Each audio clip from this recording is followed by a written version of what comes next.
Bax, 3 rəqəmli ədədləri keçdik. Eləmi? Bildik ki, 3 mərtəbəsi var. 3 rəqəmli ədəddə ən yüksək mərtəbə necə adlandı?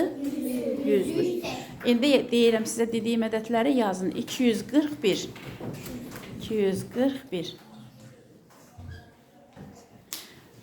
318. 471.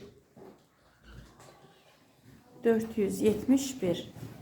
Aha. Kim yazmaqda çətinlik çəkir? Fatimə?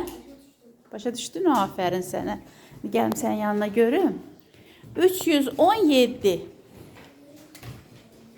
Ay, sağ ol. 741.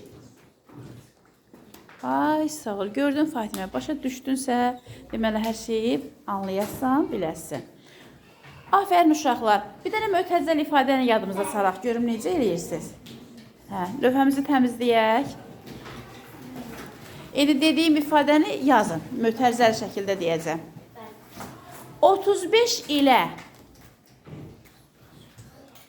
15-in cəmini 35 ilə deyirəm.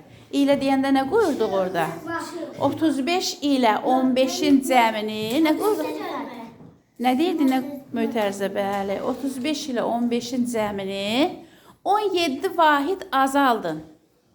Səmal, makirin yoxdur. 35 ilə 15-in cəmini. Mənim də makirim var idi. Yoxdur, tamam. 35 ilə 15-in cəmini 17 vahid azaldır. Neçə alındı? Afərin. Afərin sizə. Deməli, unutmuruq. Yaxşı. İndi növbəti bir misal deyirəm. Bəli. 8 ilə 9-un hasilini 8 ilə 9-un hasilini 6 vahid azaldın. 8 ilə 9-un hasilini 6 vahid azaldın. Aha. Neçə qaldı? Ay, sağ ol. Doğru. 8 dəfə 9-un neçə eləyir Fatimə? Cavabını da çıxmamısan. Yox, səndə də cavabın səhvdir.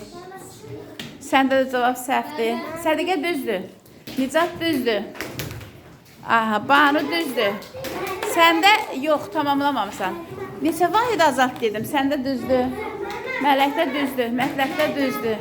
Yox, 66 düzdür. Bəli, bəli. Yaxşı, təşəkkür edirəm.